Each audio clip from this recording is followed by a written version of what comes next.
오늘의 말씀은 호세아서의 말씀이신데요. 오늘의 하나의 말씀의 제목은 인애의 사랑으로 사랑하시는 주님입니다. 인애의 사랑으로 사랑하시는 주님.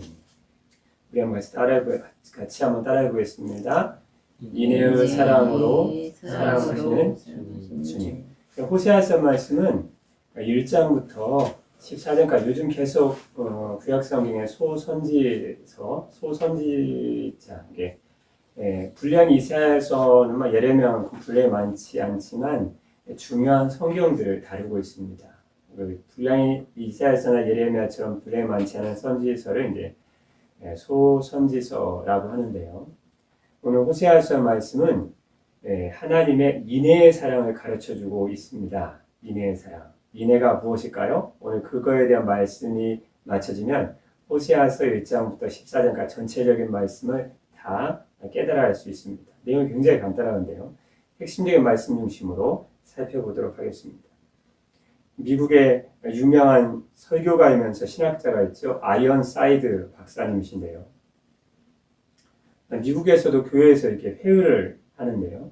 미국의 유명한 설교자이면서 박사님이신 그리고 신학자인 아이언사이드 박사님께서 교회에서 목사님이니까 회의를 진행하고 있었습니다. 갑자기 한 청년이 그런 회의를 진행하는 동안 갑자기 한 청년이 손을 번쩍 들더니 이렇게 얘기하는 거예요. 회의는 복잡하잖아요. 여기서 옳다 저기서 옳다 막 그러잖아요. 이 청년이 번쩍 손을 들더니 이렇게 얘기합니다. 법대로 합시다. 이렇게 법대로 합시다. 박사님 법대로 합시다. 하도 사람들이 미끄럼풍처럼 가니까 법대로 하자는 거예요. 그러니까 당황스럽잖아요. 목사님이시면 설교가이면 신학자지만 참 법대로 하자는 말은 참 어렵습니다. 법은 이거 아니면 저거 아니에요. 긍휼이라는 게 별로 없잖아요. 그때 아이언사이드 박사님이 법대로 하자고 손을 들고 외치는 청년에게 이렇게 얘기합니다. 조금도 놀라지 않은 채 여국의 젊은이, 자네는 법대로 하는 것을 원하는가? 만일 하나님께서 당신을 법대로 다루셨다면 자네는 지금 어떻게 될 것 같은가? 자네는 당장 지옥에 갈 것이네. 이렇게 끝마쳤다는 거죠. 법대로 한다. 주의 율법대로 한다. 하나님 말씀대로 처단한다. 좀 심판한다. 그런 말씀이 겉으로 볼 때는 굉장히 공의롭고 정의롭게 보이지만 우리가 부족한 우리들이 그 말씀 앞에 서면 주님의 긍휼이 필요하죠.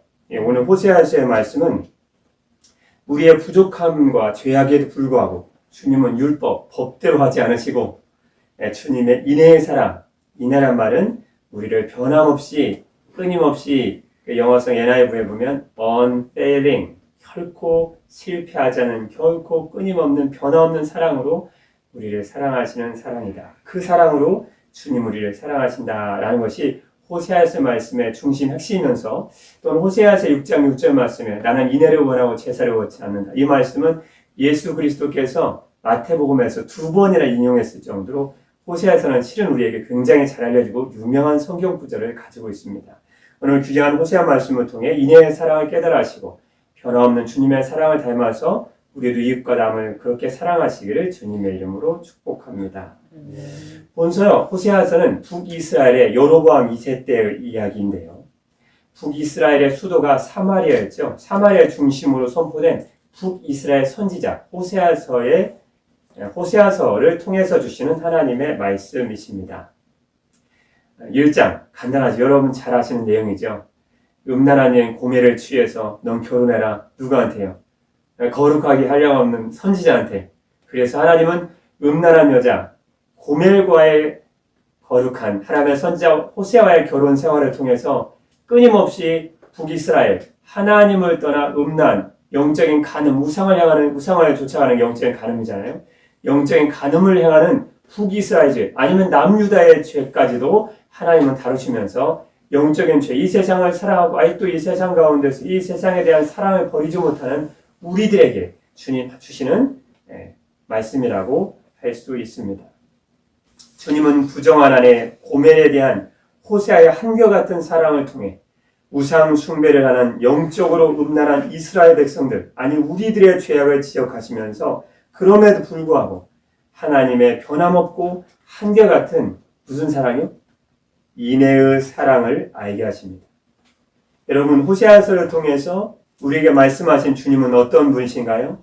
우리의 범죄와 부족함에도 불구하고 항상 변함없이 우리를 사랑하시는 인애의 하나님이신 줄 믿습니다. 그래서 다시 오실 주님을 기다리는 우리들, 주님의 인애의 사랑, 변함없는 사랑을 깨달아 알아서 우리도 서로 피차간에 뜨겁게 사랑하게 되는 우리가 되기를 주님의 이름으로 축복합니다. 내용은 아주 간단한데요. 첫 번째는 1장입니다. 이스라엘의 영적인 상태와 그를 그럼에도 불구하고 회복하시는 주님의 모습을 알게 하시기 위해서 고멜과 호세아가 3명의 자녀를 낳습니다. 음란한 자녀 고멜, 지는 창녀죠.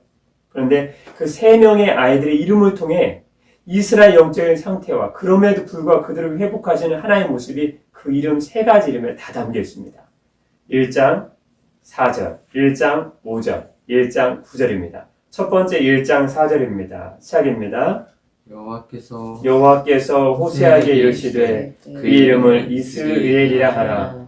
죽음 후에 내가 이스라엘의 피를 여호와의 집에 갚으며 이스라엘 족속의 나라를 해할 것입니다. 아멘. 이스라엘의 죄악으로 시작됐지만 하나님은 그 죄악으로 끝내시지 않으셨죠. 이스라엘의 소망과 회복, 곧 믿는 자, 주님께 특별히 남김받은 우리 믿는 자들에게 주시는 소망으로 끝마치는 것이 호세아서의 전체의 내용입니다. 10장, 11장, 12장, 14장을 읽으면 하나님 우리를 얼마나 회복하기 원하시는지, 특히 14장 보면 주님의 우리를 향한 회복의 역사가 얼마나 큰지를 주님은 아주 낱낱이 정확하게 우리에게 기록해놓고 있는데 호세아도 우리에게 굉장히 은혜가 되는 말씀입니다.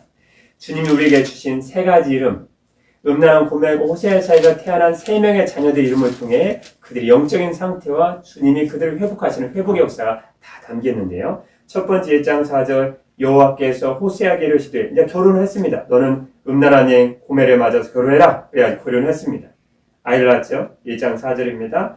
여호와께서 호세아에게 이르시되 그의 이름을 뭐라 하라? 이스라엘이라 하라. 영적인 상태, 이스라엘 영적인 상태, 하나님 회복이 다 담긴 소망까지 담긴 이름입니다. 하나님의 심판과 하나님 그럼에도 불구하고 하나님의 소망이 담긴 이름 이스라엘.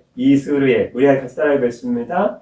이스라엘의 뜻이 무엇일까요? 여러분 그 이름의 뜻을 알고 계셔야 됩니다. 하나님께서 흩으시다. 심판이죠. 다 터보겠다는. 두 번째 소망의 이름의 뜻을 갖고 있습니다. 그럼에도 불구하고 하나님께서 심으시다라는 2가지 의미를 다 갖고 있습니다. 하나님 이스라엘 죄악에도 불구하고 그를 흩어버리시겠다는 거예요. 그래서 남유다까지 멸망해서 결국 BC 722년에 북이스라엘은 아수르에 의해 멸망하고 그걸 보면서도 깨닫지 못했던 남유다는 BC 586년에 바벨론, 더 강대한 바벨론에서 남유다까지 멸망했습니다. 그래서 하나님은 이스라엘 백성을 각 나라로 뿔뿔이 흩으셨어요. 이스라엘 하셨습니다. 하나님께서 흩으시다라는 뜻입니다. 여기까지 이해되시니 믿습니다. 그런데 이스라엘이라는 뜻은 정반대의 뜻을 갖고 있어요. 하나님께서 심으시다. 결국 70년간의 포로 생활 후에 이스라엘 백성을 하나님께서 본토에 다시 심으십니다. 그래서 이스라엘이라는 뜻은 회복과 심판과 회복이라는 뜻을 다 갖고 있습니다. 하나님은 우리의 죄에 대해서 죄를 싫어하시기 때문에 그 죄에 대해서 심판하시지만 하나님 우리를 반드시 심으시는 회복시켜주시는 그런 은혜와 기적의 역사가 우리에게 있을 줄 믿습니다. 그것이 여러분을 향한 하나님의 뜻과 계획이십니다. 두 번째, 우리를 향한 하나님의 뜻과 계획. 이스라엘의 영적인 상태 보여주는 이름 6절입니다. 6절 시작입니다. 고멜이 또 임신하여 딸을 낳음에 여호와께서 호세아에게 이르시되 그 이름을 로루하마라 하라. 내가 다시는 이스라엘 족속을 긍휼히 여겨서 용서하지 않을 것임이니라. 아멘. 두 번째 딸을 낳았어요. 첫 번째는 아들 낳았죠. 두 번째 딸입니다. 아들, 딸 그게 중요한 게 아니고 이름을 붙이셨어요. 주님이 직접 붙이셨습니다. 6절 뭐라고 딸의 이름 붙이셨을까요? 딸의 이름이 로루하마예요. 로루 아닙니다. 로루하마는 무슨 뜻일까요? 긍휼히 여김을 받지 못하는 자라는 뜻입니다. 너희는 더 이상 죄로 인해서 나의 긍휼히 여김을 받지 못할 것이다. 그럼에도 불구하고 6절 있죠. 로루하마라라 내가 다시는 이스라엘 족속을 긍휼히 여겨서 용서하지 않을 것임이니라. 그래서 로루하마의 뜻은 뭐라고요? 긍휼히 여김을 받지 못하는 자. 그 뜻을 알고 계셔야 됩니다. 그래서 성경 읽을 때 이해가 되죠. 그러면서 7절에요. 바로 로루하마 너는 내 긍휼히 여김을 받지 못했다. 이제 못한다. 용서하지 않을 것이다. 라고 말씀한 주님 바로 7절에요. 그러나 내가 유다 족속을 긍휼히 여겨 그들이 하나님 여호와로 구원하겠고, 바로 회복의 말씀을 주시는 거예요. 하나님은 심판하신 게 우리를 향한 목적이 아니시라는 거예요. 우리를 죄에 대해서 돌이켜서 하나님이 회복의 역사를 주시고자 하는 것이 우리를 향한 주님의 인애의 사랑, 우리를 회복하여 주시는 변화없는 주님의 사랑인 줄 믿습니다. 세 번째 이름을 주셨어요. 이제 9절에 아들 낳았을까요? 딸을 낳았을까요? 8절에요. 끝에 보니까 아들 낳네요. 아들, 딸, 아들. 첫 번째 아들 이름은 이스르엘, 두 번째 딸 이름은요 로루하마, 세 번째 아들 이름은 뭐라고 지었을까요? 9절입니다. 시작입니다. 여호와께서 이르시되 그의 이름은 로암미라 하라. 너희는 내 백성이 아니요 나는 너희의 하나님이 되지 아니할 것입니다. 아멘. 실은 눈치 채셨겠는데요. 로루하마, 로암미, 로라는 것은 히브리어로 부정어 낫입니다. 루하마란 말이 원래 긍휼을 받은 자라는 뜻인데 로라만 붙어서 긍휼히 여기에 받지 못하는 자, 이게 부정이 됐고요. 암미가 원래 내 백성이라는 뜻입니다. 2장 1절에요. 나 내 백성. 근데 로암미, 그러니까 무슨 뜻이겠어요? 너희는 누구의 백성이 아니다? 내 백성이 아니다. 9절에 여호와께서 이르시되 그의 이름을 로암미라 하라. 너희는 내 백성이 아니요 로암미, 내 백성이 로 아니라는 거예요. 나는 너희의 하나님이 되지 아니할 것입니다. 그런데 10절에요. 바로 회복의 말씀을 바로 주십니다. 10절에 그러나 이스라엘 자손의 수가 바닷가의 모래같이 되어서 헤아릴 수 없게 될 것이다. 하나님 우리의 회복의 역사입니다. 그래서 2장 말씀이면요. 끊임없이 심판의 말씀을 선포한 주님께서 이제 6장으로 잠깐 넘어가겠습니다. 핵심적인 말씀만 보겠습니다. 심판과 긍휼, 인애의 사랑에 초점을 맞추기 때문에요. 6장 6절. 여러분 너무 잘 아시는 말씀 이제 드디어 등장합니다. 그 전까지는 이제 주님이 주로 심판에 대한 말씀을 주로 선포하시고요. 예. 그래서 이제 6장 6절 말씀이요. 여러분이 너무 잘한 말씀이죠. 시작입니다. 나는 인애를 원하고 제사를 원하지 아니하며 언제보다 하나님을 아는 것을 원하노라. 아멘. 이 호세아서에서 주님이 이 말씀 여러분 이해하실 필요가 있습니다. 이 말씀 이해하시면 성경이 보이고 갑자기 호세아서 말씀이 1장부터 14장까지 말씀이 확 들어옵니다. 무슨 말씀 이해하시면 되냐면요. 첫 번째는 알라라는 뜻입니다. 알라.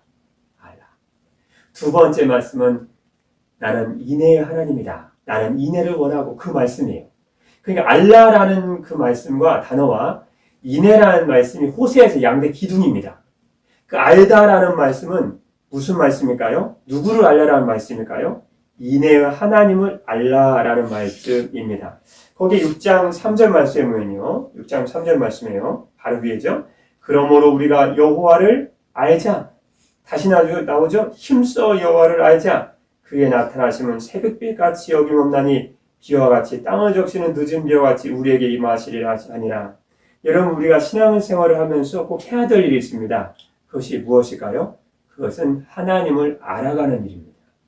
우리가 신앙생활 굉장히 어렵게 생각하는 분이 참 많아요.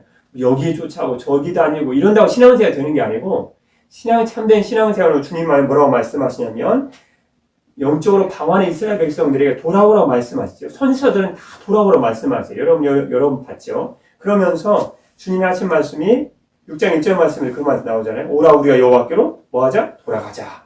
그러면 3절 말씀에 돌아가서 뭐 하는데요? 그러므로 우리가 여호와를 알자. 힘써 여호와를 알자. 그랬어요.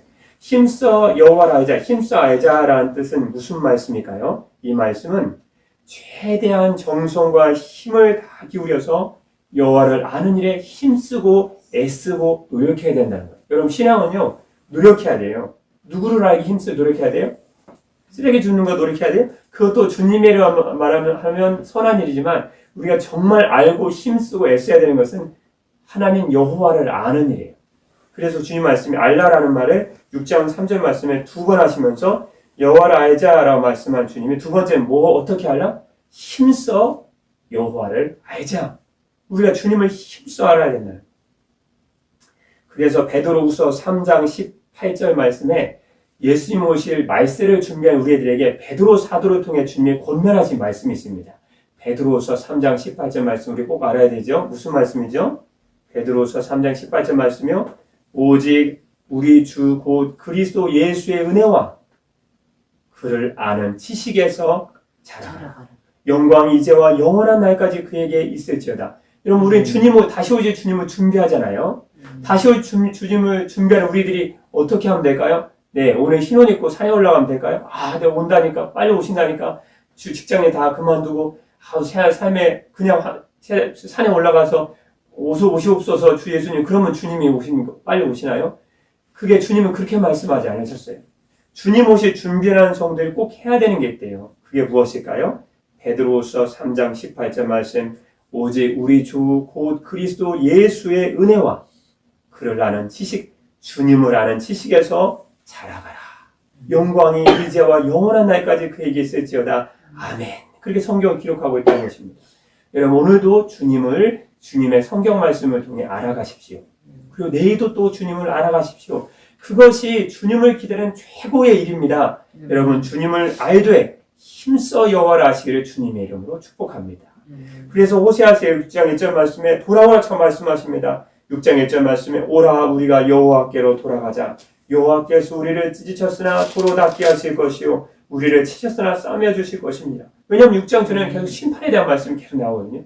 그 심판에 대한 말씀이 너무 많아서 여러분 나중에 읽어보시고요. 제가 시간에 좀 부족해서 읽지 않았습니다. 우리 2장의 심판에 대한 말씀, 빼앗으려라 내게 있는 것을 내가 가져가려 그런 말씀이 계속 등장하는데요. 여러분 그런 말씀 나중에 읽어보시고요. 그 말씀 심판에 대한 메시지 후에 주님이 여호와께로 돌아가자. 그가 우리를 찢으셨으나 우리 도로 낫게 하실 것이다. 6장 4절 말씀에 여호와를 알자. 이제부터 힘써 우리가 여호와를 알아보자. 여호와란 지식에서 한번 자라가보자. 그렇게 말씀하십니다. 그럼 어떤 여호와를 할까요? 여호와 어떤 분이신데요? 6장 6절 말씀에 나는 인애를 원하고 제사를 원하지 아니하며 번제보다 하나님을 아는 것을 원하노라. 6장 6절 말씀 중요하니까 우리 같이 한번 읽어보겠습니다. 시작입니다. 나는 인애를 원하고 제사를 원하지 아니하며 번제보다 하나님을 아는 것을 원하노라. 아멘. 호세아서 말씀은요, 두 가지만 딱 알면 이해가 다 됩니다. 이 두 가지 단어 아주 중요한 단어인데요. 첫 번째는 뭐가 있죠? 호세아서 이 안에 양대 기준 알라, 여호와를 알라. 두 번째는요, 인애라는 단어입니다. 하나님을 알되 어떤 하나님을 알라고 호세아서는 간절히 호소하죠? 인애의 하나님을 알라. 인애가 뭐예요? 변함없는 사랑을 하는 하나님을 의미하는 헤세드라는 히브리어의 아주 중요한 단어입니다. 히브리어는 다 몰라도 헤세드라는 단어를 알아야 됩니다. 헤세드. 여러분 잘 아시죠? 인애라는 단어입니다. 변함없는 사랑을 하는 하나님. 그 하나님을 더 알아가는 거예요. 주 예수 그리스도라는 지식에서 자라가라는 거예요. 인애라는 단어가요. 성경에 신약 창세기, 구약 창세기에서부터 신약 예언 계시록까지 읽어보면요. 인애라는 단어가 가장 많이 등장하는 성경이 있습니다. 무엇일까요? 첫 번째 창세일까요? 계시록일까요? 아니면 호세아서일까요? 호세아서입니다. 호세아서가 가장 많이 인애라는 단어가 등장합니다. 자그마치 5번이 등장합니다.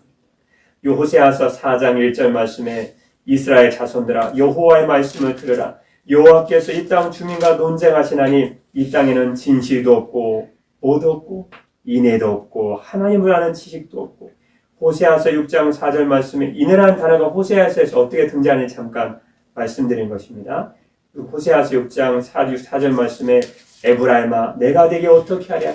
유다야 내가 되게 어떻게 하랴. 너희 인애가 아침 구름이나 쉬 없어지는 이슬 같도다. 인애란 말 또 등장해요. 오늘 호세아서 6장 6절 말씀에 너무나 유명한 구절이죠. 구절의 말씀이죠. 나는 인애를 원하고 제사를 원하지 아니하며 번제보다 하나님을 아는 것을 원하노라. 성경을 관통하는 진리의 말씀입니다. 이 말 6장 6절 말씀은요. 호세아서 12장 6절 말씀이에요.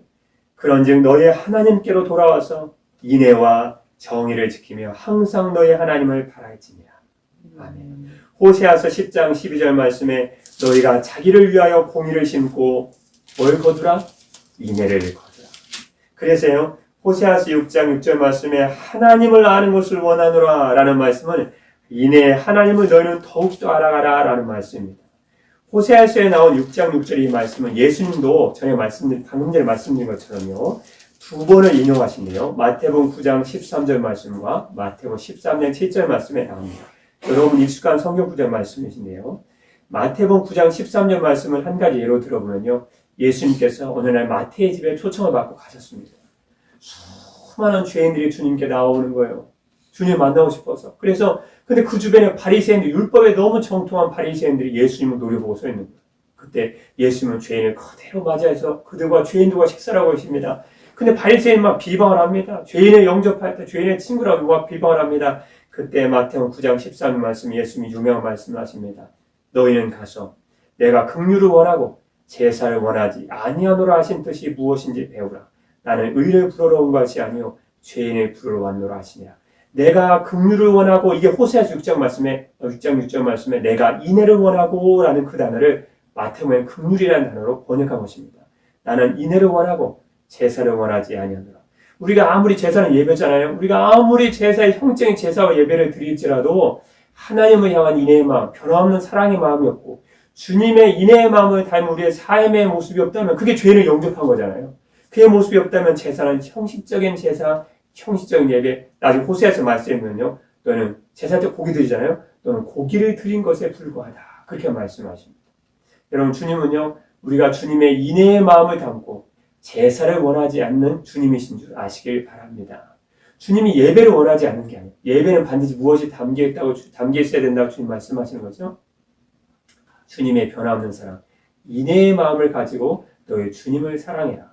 또 그 주님의 사랑을 가지고 이웃을 사랑해라 라는 것이 인애입니다.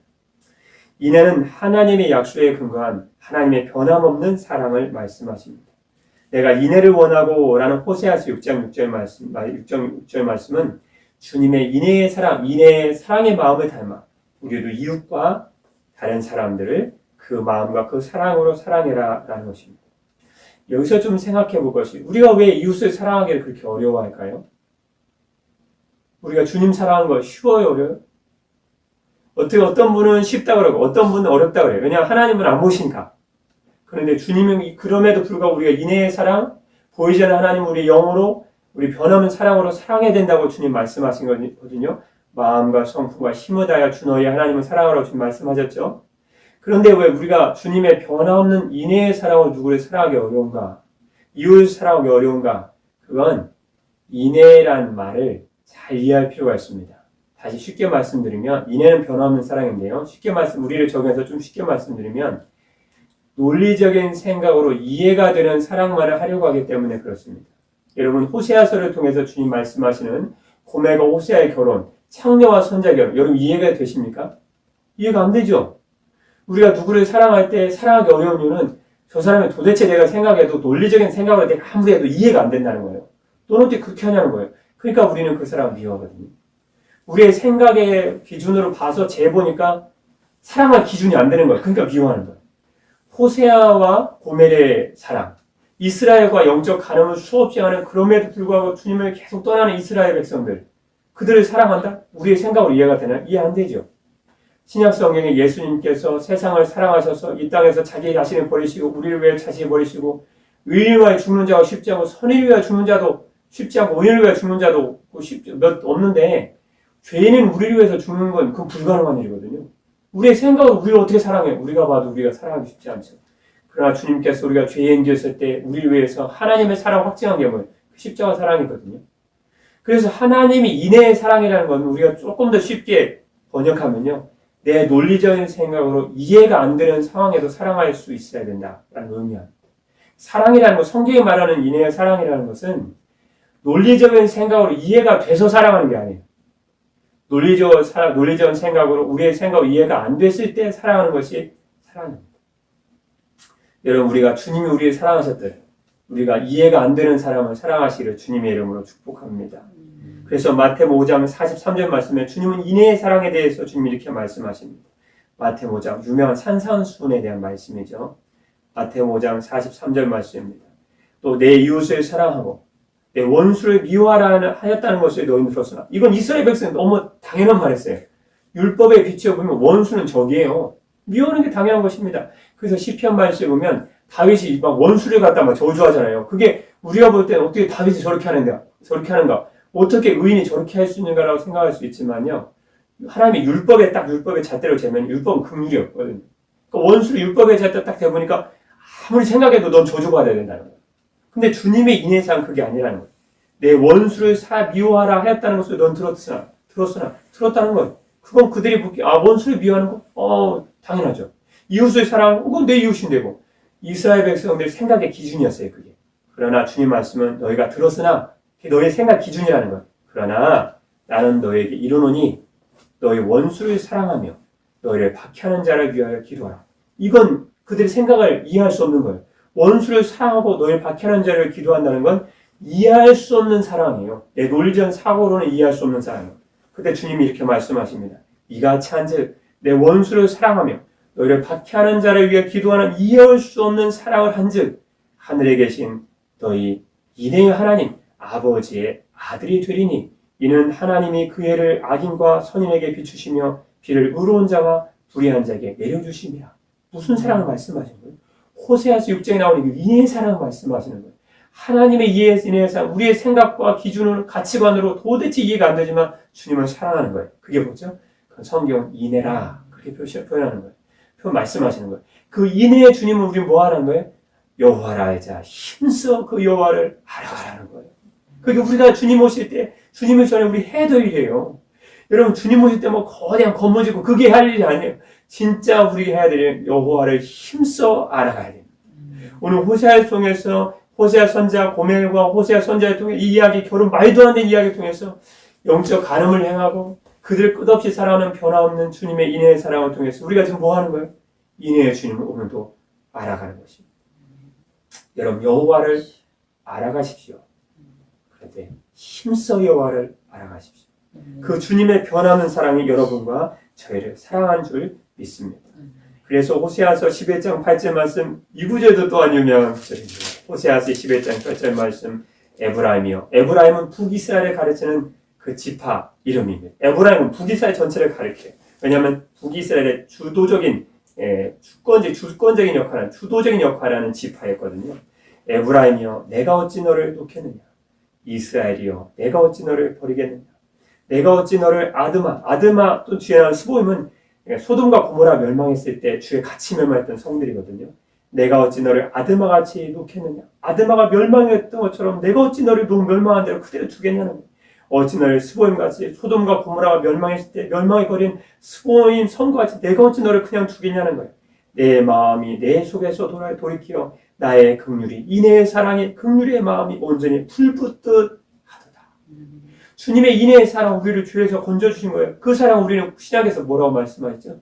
그 사랑 우리는 십자가라고 부릅니다. 십자가의 사랑을 여러분 사랑하신 거예요.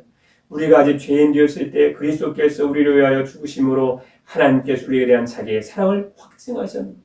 사랑은 여기 있으니 우리가 하나님을 사랑한 것이 아니고 하나님이 우리를 사랑하사 독생자 예수님을 화목제물로 우리에게 보내신 것이 주님의 인애의 사랑이요 십자가의 사랑이요 우리가 닮아야 할 주님의 사랑인 줄 믿습니다.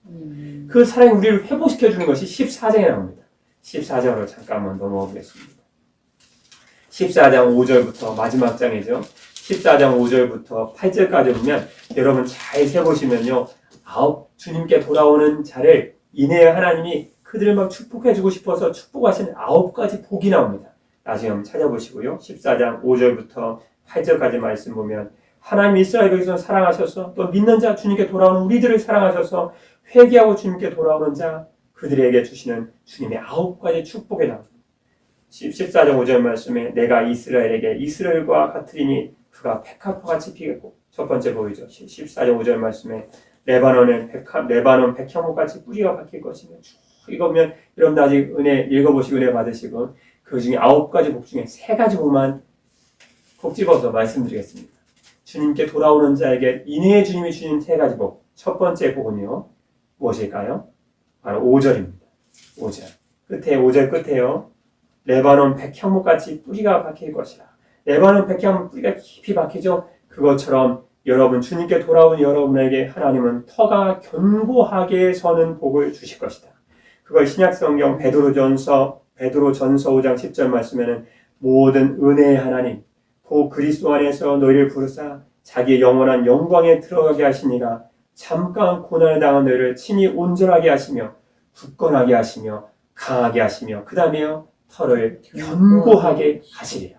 주님께 돌아온 자에게 백향목의 레바논의 뿌리가 레바논의 백향목의 뿌리가 깊이 박힌 것처럼 레바논 산에 깊이 견고한 것처럼 주님께 돌아온 자는 터가 견고하게 되는 복을 주신다. 여러분 주님께 돌아오는 자가 되어 주님의 주시는 혀가 견고하게 된 복을 받으시기를 주님의 이름으로 축복합니다. 아멘. 두 번째 주님께 돌아오는 자가 받는 복은 6절입니다. 6절. 그의 가지는 퍼지며 그의 아름다움은 감나무 같고 그 다음에 나온 말씀입니다. 그의 향기는 레바논 백향목 같으리니 레바논 향기 그러면 레바논의 백향목입니다. 크기가 우러하고 장대할 뿐만 아니라 향기가 아주 좋은데요.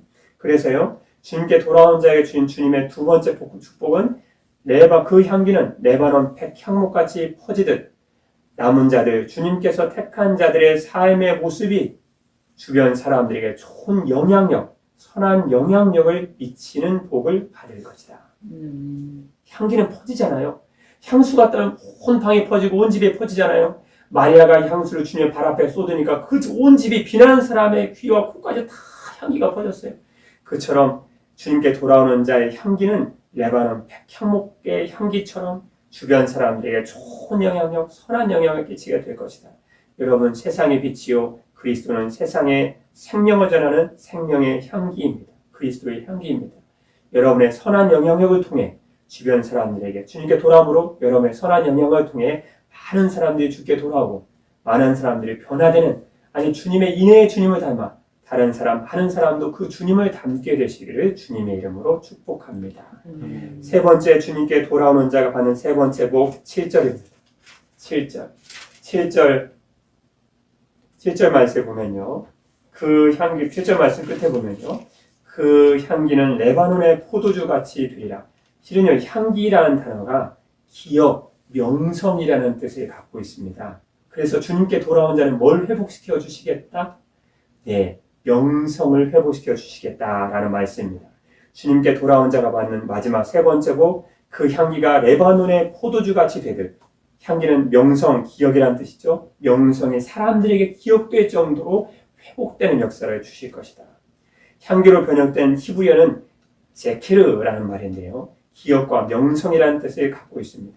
그러므로 이 말씀은 향기 좋은 유명한 레바논의 극상품 포도나무 포도주의 향기처럼 남은 자들, 주님의 특별한 선택을 받고 주님께 남길 받은 자들의 명성이 기억되고 회복될 것이라는 것입니다. 주님께 여러분이 다 돌아가므로 인해의 주님을 닮고 하나님이 잃어버렸던 여러분 명성을 다 사람들이 모든 사람이 기억되도록 회복되는 역사가 있기를 주님의 이름으로 축복합니다. 그래서 시편 112편 6절 말씀에 그는 영원히 흔들리지 아니하며 의인은 영원히 기억되리로다. 잠언서 10장 7절 말씀 세 번역입니다. 의인은 칭찬을 받으며 기억되지만 악인은 그 이름마저 기억에서 사라진다. 시편 1편 6절 말씀 여러분 너무 잘 아시죠? 잘 아시는 말씀이죠. 무릇 의인들의 길은 여호와께서 인정하시나 악인들의 길은 망하리로다. 아멘. 주님은 영원히 주님께 돌아온 자의 명성을 기억하신다. 마지막 이해하고 마치겠습니다. 여러분 인해의 사랑 마음에 와닿으시나요?